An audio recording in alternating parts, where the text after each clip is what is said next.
Hi, welcome to HardReset.Info. In front of me, brother MFC-J4335DW. Now I'm gonna show you how to reset your admin password if you forgot it.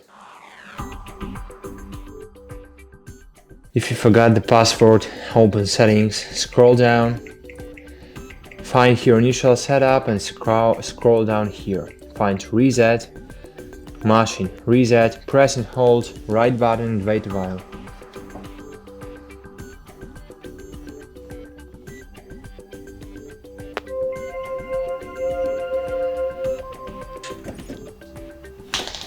Cool, that's it.